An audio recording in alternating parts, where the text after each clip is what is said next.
A former casino floor manager with 17 years of experience just told me something that made my jaw drop. Her name is Catherine, and she spent nearly 2 decades walking casino floors in 3 different states, watching thousands of players walk right past machines that could have changed their entire gambling experience. What she revealed wasn't about broken machines or glitches, it was about something far more deliberate. Casinos have certain slot machines with genuinely favorable odds, machines that pay consistently, machines with return to player percentages that would shock most people. And according to Catherine and 5 other former casino employees I interviewed, these machines are deliberately hidden. Not removed, not banned, but strategically placed where casual players will almost never find them. They're tucked in back corners, positioned near service corridors, placed in areas with poor lighting or uncomfortable seating. Catherine told me she watched management, meetings where they specifically discussed keeping these machines away from main traffic patterns.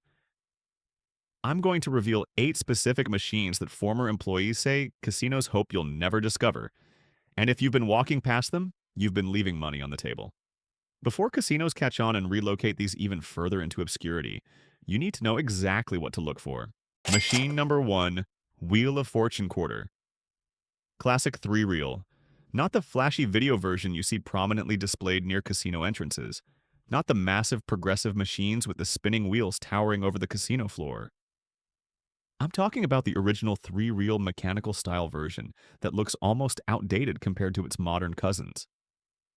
A former slot technician named David worked for 8 years maintaining machines across 2 major Las Vegas properties.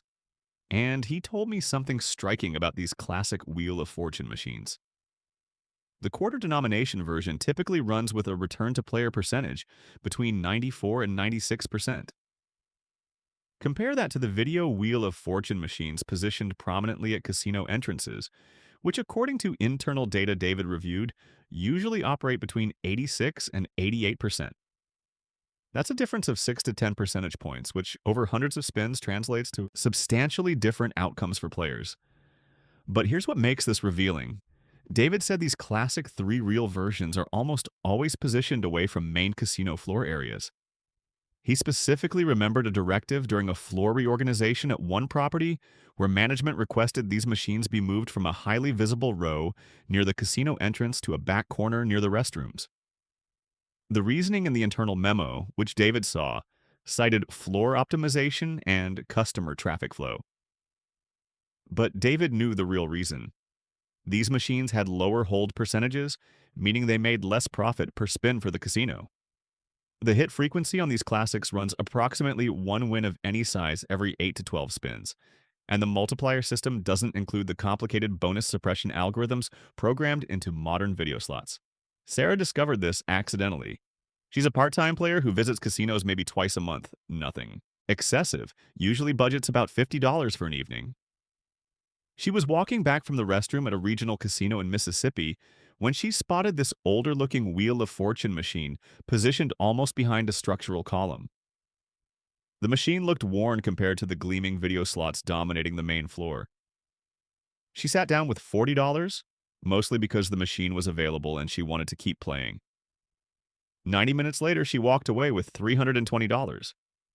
She told me she thought it was just luck, but when she returned 2 weeks later and found the same machine in the same forgotten corner, she played again. Smaller win that time, but over 2 hours she turned $60 into $140. David, the former technician, wasn't surprised when I told him Sarah's story. He said employees used to joke about these being their secret slot machines. Regular players who knew about gambling math would eventually discover them.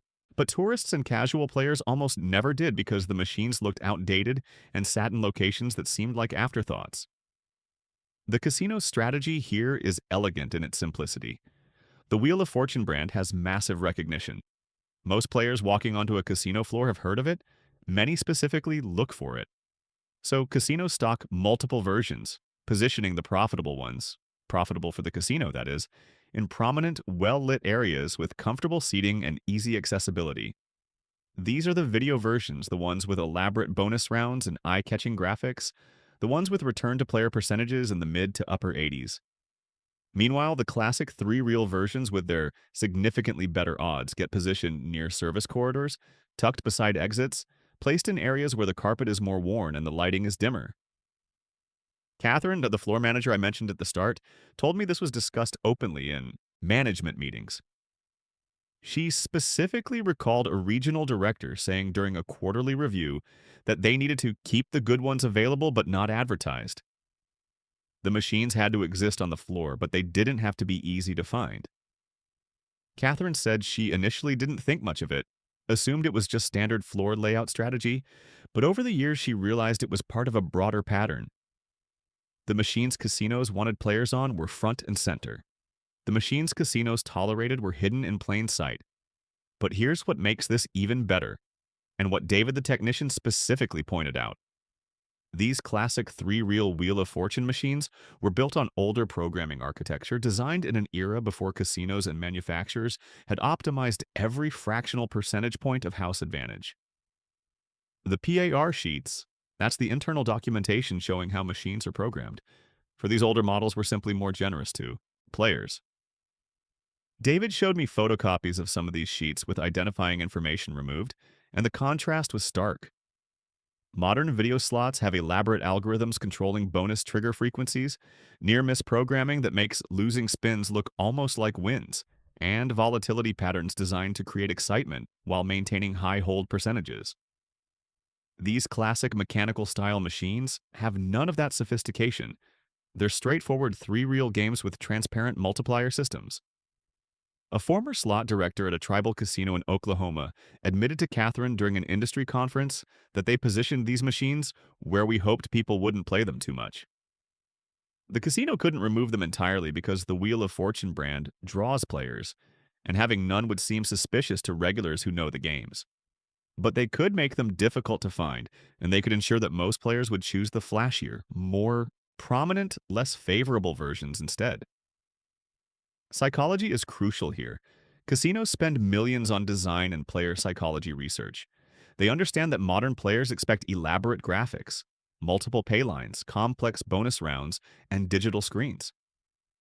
When players see a simple three-reel mechanical-style machine, especially one that looks slightly worn or dated, their instinct is to dismiss it as old technology with old, presumably worse, payouts. The visual bias works entirely in the casino's favor. That outdated appearance, which actually indicates better odds, reads to most players as inferior and undesirable. And if you think that's surprising, wait until you hear about machine number 2. This one is hidden so well that a former casino host admitted he was specifically trained to direct high-value players away from it, and the reason why reveals just how much casinos understand about what they're offering. Machine number 2, Bonus Poker Deluxe. This is a video poker variant, and before you skip past thinking video poker isn't relevant, understand that this specific game represents perhaps the single most dramatic gap between what a casino offers and what players actually find. Frank spent 12 years as a casino host at a major strip property in Las Vegas, and part of his job involved building relationships with high-value players, the kind who arrive with credit lines in the tens of thousands. During his training, which lasted 3 weeks and covered everything from comp psychology to beverage service timing, he received specific instruction about video poker. The guidance was simple and direct. If a guest appears knowledgeable about gambling mathematics, engage them in conversation before they reach the video poker section. Offer them a comp to the steakhouse, mention a blackjack table with a favorable count, suggest the new slot machines near the main entrance, anything to redirect their attention. Frank thought this was strange initially, but when he asked his supervisor, the answer was remarkably candid. Video poker, specifically certain variants with specific pay tables, offered return-to-player percentages that approached or even exceeded 100% with optimal play. Bonus Poker Deluxe, when played with perfect strategy, returns 99.64%. For context, most slot machines on that same floor operated between 86 and 92%. The casino made more money from the drink service to video poker players than from the actual machines. The video poker section in most casinos sits away from the main slot floor, often positioned near the race and sports book or tucked along a back wall. This placement isn't accidental. Catherine, the floor manager, explained that video poker attracted a different player demographic. People who studied pay tables and understood variance, people who brought strategy cards and played with mathematical precision. These weren't the players casinos built their profit models around. But gaming regulations in most jurisdictions required video poker availability, so casinos complied while making that compliance as unprofitable as possible through strategic obscurity. The machines existed, they just weren't advertised, and they certainly weren't positioned anywhere a casual player might stumble onto them during a bathroom break or while searching for the exit. Frank told me about an internal memo that circulated among hosts during his 5th year with the company. The memo didn't explicitly forbid directing players toward video poker, that would create liability, but it strongly encouraged hosts to emphasize slot machines and table games when discussing gaming options with guests. One line from that memo stuck with Frank. Advantage video poker variants should be treated as regulatory necessities, not entertainment amenities. But here's what makes Bonus Poker Deluxe specifically significant among video poker variants. Unlike Jacks or Better, which most casual players have heard of, or Deuces Wild, which has obvious appeal in its name, Bonus Poker Deluxe sits relatively unknown. The pay table offers the advantage, but the name doesn't attract attention. A former slot analyst named Jennifer worked for a gaming corporation that operated properties in 4 states, and part of her job involved analyzing machine performance data across hundreds of devices. She told me that Bonus Poker Deluxe machines consistently showed the lowest hold percentages in their video poker sections, meaning players won more relative to the amount wagered. But these same machines also showed relatively low coin-in totals, the industry term for total amount wagered, because so few players knew to look for them. Jennifer said management viewed this as acceptable. The machines satisfied regulatory requirements for game variety. Their low popularity meant minimal revenue loss, and their obscure positioning among dozens of video poker variants meant only highly informed players ever found them. Frank's confession came during a conversation at an industry networking event, years after he'd left casino hosting to work in hospitality management at a resort. He felt conflicted about the deliberate misdirection, not because it was illegal, it wasn't, but because it felt deceptive in spirit, if not in letter. He described watching a guest, someone who clearly understood basic gambling mathematics based on their questions about house edge, walking toward the video poker section. Frank intercepted him, started a friendly conversation about the guest's trip, mentioned that a particular slot machine near the high-limit area had hit a significant jackpot earlier that day, suggested the energy around that machine was good. The guest took the suggestion, played slots for 2 hours, lost $1,800, and thanked Frank for the recommendation. Frank knew that if that same guest had reached the video poker section, found Bonus Poker Deluxe, and played with even moderate strategy, those 2 hours would likely have resulted in near break-even play, maybe a small loss of $100 or $200, possibly even a modest win. The difference wasn't chance, it was information asymmetry, and Frank was paid to maintain that asymmetry. Before I reveal machine number 3, I need to ask you something. If you're finding this information valuable, if you're realizing that casino floors operate with layers of strategy most players never see, do me a favor and subscribe to this channel. Casinos don't necessarily want content like this circulating widely. They prefer players remain uninformed about machine placement strategy, about which games offer genuine mathematical value, about the specific ways floor design influences behavior. Your subscription helps ensure this information stays available, and while you're here, let me know in the comments. Have you ever found a machine that seemed too good to be true? Something tucked away that paid far better than the prominent games? I am genuinely curious about your experiences, and your stories help document these patterns across different properties and regions. Now, you might be wondering if there's an even better machine that casinos hide, and you're right to wonder. Machine number 3 is so advantageous that one casino actually removed it from the floor mid-afternoon after regular players started winning too consistently, and what happened next reveals just how far casinos will go to protect their hold percentages. Machine number 3, Double Diamond Classic Single Pay Line. Jennifer spent 9 years as a floor supervisor at a mid-sized property in Reno, and what she witnessed on a Tuesday afternoon in March fundamentally changed how she viewed casino operations. 3 regular players, people she recognized from their weekly visits, had been playing a specific double diamond machine, positioned near the back exit, the one that led to the parking garage most employees used. These weren't problem gamblers or advantage players trying to exploit some system. They were retirees, each probably in their 60s or 70s, who came in with $100 or $200 played for a few hours, and usually left around break even or with modest wins. But over 6 consecutive weeks, Jennifer noticed these same three individuals consistently walking out ahead. Not dramatically, not thousands of dollars, but 800 here, 1200 there, occasionally 1500. She didn't think much of it initially because variance happens, and short-term wins are part of how casinos keep players returning. But during a morning management meeting, the slot director pulled up performance data for that specific machine, and the numbers told a story that made everyone in the room uncomfortable. Over 90 days, that particular double diamond unit had paid out significantly above its theoretical hold percentage. Not because of malfunction, the technicians had tested it twice, but because the machine's programming genuinely favored players more than modern equivalents. Jennifer learned that this specific unit was installed in 2004, part of an older generation of slot technology programmed before manufacturers had refined every fractional advantage.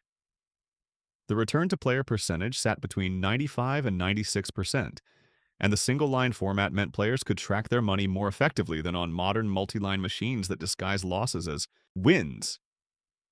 The wild multiplier symbol, which doubled payouts, appeared approximately once every 28 spins according to the PR sheet data the slot director showed during that meeting. For comparison, modern 5-reel video slots typically program their highest value symbols to appear once every 80 to 150 spins. This double diamond machine, with its simple 3-reel mechanical-style display and straightforward multiplier system, came from an era before casinos had optimized every percentage point. A former slot technician who had worked across multiple properties told Jennifer during a private conversation that these older single-line machines were built on programming architecture that simply hadn't anticipated the level of mathematical extraction modern machines achieved. The decision came quickly. By 3 that afternoon, maintenance staff were disconnecting the machine. Jennifer watched from across the floor as they wheeled it toward the back storage area. One of the regular players, a woman named Helen, who had been playing that machine twice a week for 2 months, walked up and asked what was happening. The maintenance worker told her they were rotating machines for variety, standard floor optimization. Helen nodded and walked toward a similar-looking double diamond machine positioned near the main slot floor. One Jennifer knew had significantly worse odds, despite the identical branding. Jennifer felt something uncomfortable watching this. Not quite guilt, but a recognition that the information gap between what she knew and what Helen knew determined who won and who lost. That evening, Jennifer asked her slot director why they removed a functioning machine instead of just relocating it to a less prominent position. His answer was remarkably direct. The machine was paying out too consistently, and moving it would just shift the problem. Better to remove it entirely and cite floor optimization if anyone asked. Jennifer pressed, asking if that was even legal, and he assured her it was completely legal. Casinos have full discretion over which machines stay on their floors, as long as all active machines meet regulatory standards. Nothing required them to keep profitable for the player, machines in operation. But here's what makes this particularly revealing about casino strategy. These double diamond classic single-line machines still exist in some properties, but they're becoming increasingly rare, and the ones that remain occupy the least desirable floor positions possible. Near exits where traffic noise makes concentration difficult, in back corners where lighting barely reaches, positioned between loud, high-volatility machines that create sensory overload. A former casino operations manager told Jennifer that this placement strategy served multiple purposes. It technically kept the machines available for players who specifically sought them out, which provided legal cover, but the uncomfortable positioning functioned as a practical deterrent. Players would try the machine, find the environment unpleasant, and migrate back toward the main floor where newer, flashier, less favorable machines waited. Jennifer said she watched this pattern repeat across her 9 years in floor supervision. The games with genuine mathematical value for players existed, but they existed in conditions designed to discourage extended play. And speaking of machines that casinos actively discourage despite keeping them available, machine number 4 is so advantageous that casino management took the unusual step of banning their own employees from playing it. And what that ban reveals about internal casino knowledge will change how you view every machine placement decision you've ever seen. Machine number 4, white ice.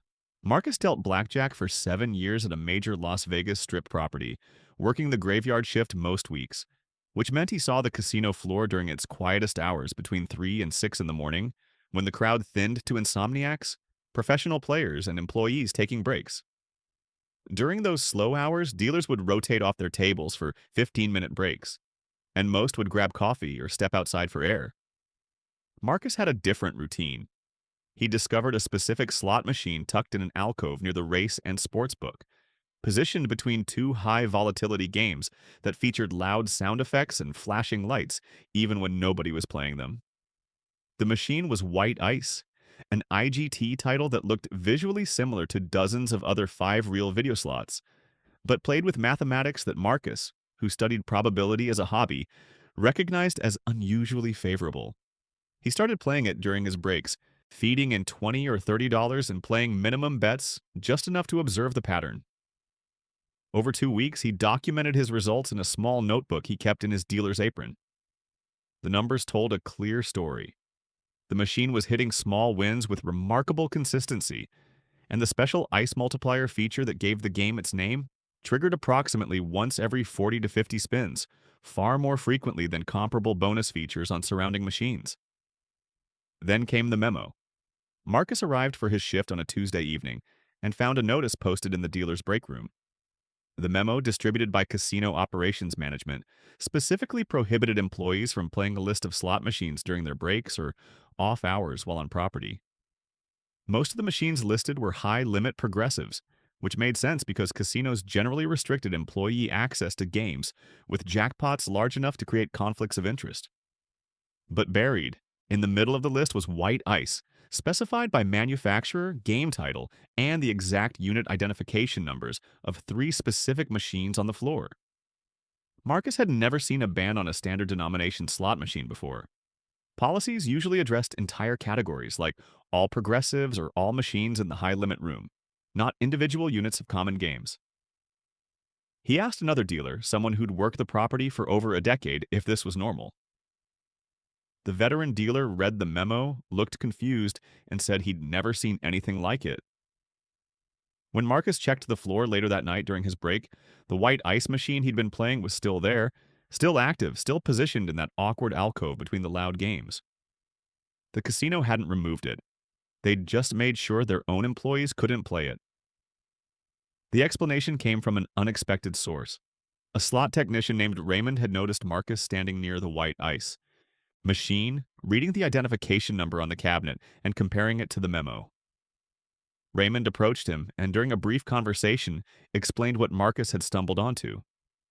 White Ice, specifically these 3 units installed during a floor expansion 18 months earlier, operated with a return-to-player percentage between 94.5 and 96%, depending on denomination. The PR sheet for this particular game, Raymond explained, contained what he called a programming quirk. Not quite a mistake, but an unusually player-friendly mathematical structure that IGT probably hadn't intended when they designed the game. The wild symbol stacking algorithm and the ice multiplier trigger frequency combined to create hit patterns that paid more consistently than comparable IGT titles from the same era. Raymond told Marcus that floor supervisors had noticed something unusual about these specific machines. Employees kept playing them during breaks and winning. Small but consistent amounts. Not enough to raise red flags individually, but across dozens of employees over months, the pattern became obvious. Rather than remove the machines, which would require justification and potentially draw attention, management simply banned employee play. Raymond said the official reasoning cited conflict of interest concerns, but everyone in slots maintenance knew the real reason. These machines paid too well, and employees who understood gambling mathematics had figured it out. But here's where casino strategy becomes particularly sophisticated. The 3 White Ice machines remained on the floor, fully functional and available to guests, but their placement revealed deliberate discouragement tactics. One sat in that alcove Marcus had found, positioned between machines so loud that extended concentration became difficult. Another occupied a spot near the main walkway connecting the casino to the parking garage, positioned where foot traffic created constant distraction and where the chair faced partially toward the wall rather than the open floor. The third sat in the high-limit room, despite accepting minimum bets as low as 40 cents, placed among dollar and $5 machines, where its presence seemed incongruous and where players entering that section expected to bet significantly more. A former casino marketing manager, someone Catherine, the floor manager, had worked with at a different property, admitted during an industry conference that promotional materials deliberately featured attractive machines, not advantageous ones. White ice never appeared in casino advertisements, never got highlighted in Players Club promotions, never received prominent placement in slot tournaments or giveaways. The game existed, met regulatory requirements for game variety, and technically remained available to anyone who found it, but every structural decision surrounding it functioned to minimize play. Marcus eventually left that casino for a dealing position at a different property, but the experience changed how he viewed casino floors. The games with genuine mathematical value existed, but they existed in conditions carefully designed to discourage discovery and sustained play. And if you think strategic placement is the most sophisticated thing casinos do to protect their profits, wait until you hear about machines 5 and 6. These next two are part of what a former casino analyst called a loss leader strategy, and when you understand what that means, you'll recognize exactly which machines to play and which to avoid. Machine number 5, Triple Red Hot 777. Rebecca spent 9 years analyzing casino floor performance data, working for a regional gaming corporation that operated properties in 6 states. Her job involved reviewing revenue reports across 300 individual slot machines, tracking everything from coin-in totals to hold percentages to average time on device. During her 3rd year, she noticed something that initially seemed like a data error. A cluster of classic-style machines in the back corner of their Louisiana property consistently showed higher return-to-player percentages than surrounding games, yet that section of the floor generated strong overall revenue. She pulled detailed reports and discovered the pattern. One machine, Triple Red Hot 777, paid out at rates between 95 and 96.5% on dollar denomination, significantly above the floor average of 88 to 90%. But the 20 machines surrounding it, all modern video slots, with elaborate bonus features and multi-line formats, held percentages between 85 and 88%. Players would win on Triple Red Hot, feel momentum, then migrate to surrounding machines while waiting for their seat to open up again, or while riding what they perceived as hot luck. Rebecca calculated that the net effect across all players in that section showed the casino profiting substantially despite the single favorable machine. She brought this to her director's attention, expecting recognition of an anomaly that needed correction. Instead, her director smiled and explained what Rebecca would later learn was standard industry practice. Loss leader strategy. The term comes from retail, where stores sell certain products at a loss to draw customers who then purchase higher margin items. Casinos applied the same principle. They deliberately placed machines with genuinely favorable odds in strategic positions, knowing these machines would create winners, and winners would stay on the casino floor playing other games. Rebecca's director walked her through the mathematics using a specific player case study. A regular named David had documented his own play over 6 months, tracking every session across multiple machines. His records showed he won approximately 65% of his sessions on Triple Red Hot 777, turning consistent profits on that specific machine. But David's overall gambling record across his total casino visits showed a net loss of $4,200 because he played surrounding machines between Triple Red Hot sessions during bathroom breaks, while waiting for his preferred machine to open up, or when riding the psychological high of a Triple Red Hot win. The casino viewed David as a profitable customer, despite his success on the loss leader machine. The technical programming of Triple Red Hot 777 supported this strategy. The machine featured simple 3-reel single-line mechanics with a red 7 multiplier system that stacked favorably compared to modern equivalents. Hit frequency ran approximately 1 win of any size every 7 spins, and the multiplier triggered often enough to create genuine momentum rather than the false excitement modern machines manufactured through near-miss programming. A former slot technician Rebecca interviewed confirmed that PR sheets for this game showed deliberate player-favorable settings, not mistakes or outdated programming, but intentional design. Management knew exactly what they were offering. The strategic placement revealed the calculation. Triple Red Hot 777 units always occupied aisle ends or section entrances, positioned with good lighting and comfortable seating, the opposite of how casinos treated genuinely hidden favorable machines, like white ice or double diamond. The contrast was striking to Rebecca once she understood the pattern. Machines casinos wanted to hide got terrible positions, uncomfortable chairs, poor lighting, awkward angles. Loss leader machines got premium placement because their purpose was attraction, not profit. But here's the psychological trap, and Rebecca watched it play out across thousands of player tracking card records. The loss leader machine created wins. Wins created confidence. Confidence created extended play sessions, and extended play sessions meant exposure to the house edge across multiple machines. Players experienced the triple red-hot 77 wins as a validation of their gambling skill or luck, which made them more likely to try similar-looking nearby machines. Those surrounding machines, despite similar visual presentation and branding that suggested comparable odds, operated with significantly worse mathematics. The spatial proximity created false equivalence in players' minds. Rebecca found that players who strictly limited their play to triple red-hot 7fe7, treating it as their exclusive game and walking away after sessions on that machine alone, consistently showed long-term profits or minimal losses. But fewer than 8% of players demonstrated that discipline. The overwhelming majority used triple red-hot wins as justification for broader floor exploration, and that exploration inevitably led to the casino's mathematical advantage reasserting itself. Rebecca eventually left casino analytics, partly because the work felt ethically complicated once she understood these deliberate systems. But the experience taught her that favorable machines existed not as accidents or oversights, but as calculated tools in broader profit strategies.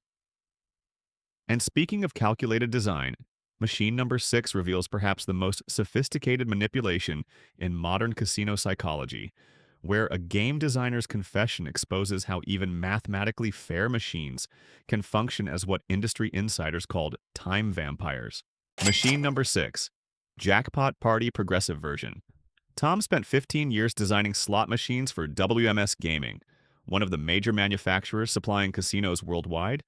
And during a conversation at a gaming industry conference 3 years after he'd retired, he told me something that fundamentally reframed how I understood certain machines. Jackpot Party, one of WMS's most successful franchises, came in multiple versions and configurations. But the progressive jackpot variant represented what Tom called their masterpiece of player retention design. The game operated with a return-to-player percentage between 93 and 94.5%, genuinely above the floor average at most properties, and the progressive jackpot meter added real mathematical value that increased the longer someone played.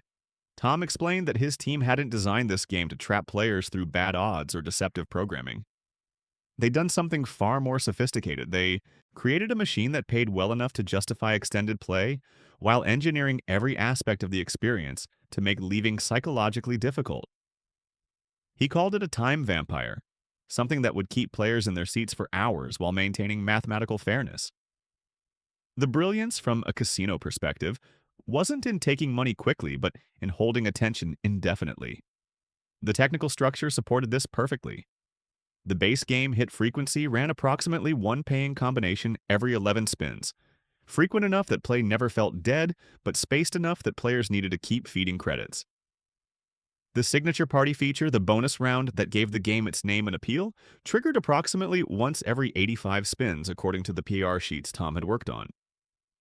When that feature activated, players entered an animated sequence where presents appeared on screen, and a character selected gifts that revealed credit prizes. The feature typically awarded between 15 and 80 times the triggering bet, substantial enough to feel like a significant win, but calibrated to ensure that the cost of reaching the feature, the 85 spins of base gameplay beforehand, usually exceeded the award.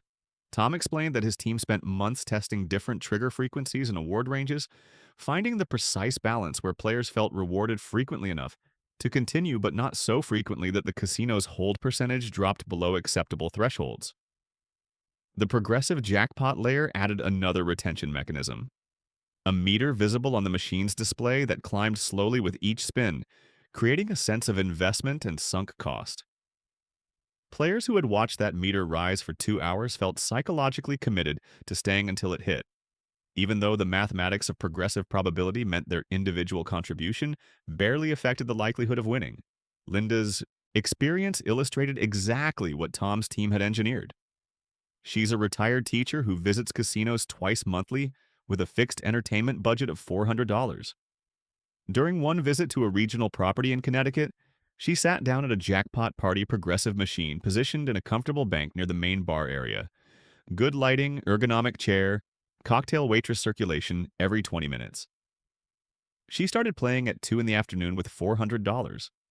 The machine delivered that carefully calibrated experience Tom had described. Frequent small wins maintaining her credit balance, the party feature triggering just often enough to create excitement, and the progressive meter climbing slowly on the display. When Linda finally stood up and checked her phone, she was startled to discover it was 1 in the morning. 11 hours had passed. Her credit balance showed $380. She had essentially broken even, losing only $20 across 11 hours of play, which mathematically represented exactly what the machine's 93 to 94.5% return to player percentage predicted over extended sessions. But 11 hours. She'd missed dinner, missed her usual evening routine, missed sleep, and gained essentially nothing except the experience of sitting in front of animated presents and watching a meter climb. Tom felt genuinely conflicted discussing this years later, after he'd left the industry. He emphasized that nothing about Jackpot Party's design was illegal or even technically unethical by gaming standards. The return to player percentage was disclosed, the random number generator was certified, the game didn't lie about odds or manipulate outcomes beyond the programmed mathematics. But he acknowledged that his team had deliberately engineered every element: the sound design with its party atmosphere audio, the visual feedback with colorful animations and celebration, sequences, the pacing of features and wins, the progressive meters presence to maximize what they called time on device. Internal documents from WMS literally use that phrase as a key performance indicator. The goal wasn't to take a player's $400 in 30 minutes, that would send them home and end the relationship. The goal was to keep them playing for hours, maintaining their bankroll near equilibrium, creating an experience compelling enough that they'd return next week and do it again. Tom told me that during design reviews, management would actually express concern if a game prototype paid too poorly because players would leave too quickly. The sweet spot was generous enough to feel fair while engineered to be psychologically inescapable. Catherine, the floor manager from the opening of this video, confirmed that casino management loved Jackpot Party Progressives for exactly these reasons. The machines generated consistent revenue not through aggressive hold percentages, but through extended player sessions. A player like Linda, breaking even over 11 hours, still represented value to the casino through beverage sales, food purchases, the opportunity cost of potentially playing worse machines, and the likelihood of returning. Catherine said she watched players camp at these machines for entire afternoons and evenings, occasionally winning enough to feel validated, never losing enough to feel cheated, but investing hours of their lives into an activity that returned essentially nothing. The machines weren't hidden like white ice or double diamond. They occupied premium floor positions specifically because casinos wanted players finding them, sitting down, and staying. The mathematics worked in the player's favor compared to surrounding options, which is why this machine made the list. But the design philosophy represented something more insidious than simple bad odds. It was fairly engineered to consume time, and Tom said he still wondered whether that might be worse than a machine that just took your money quickly and let you leave. Now we're approaching the final 2 machines on this list, and these represent something different from what we've discussed so far.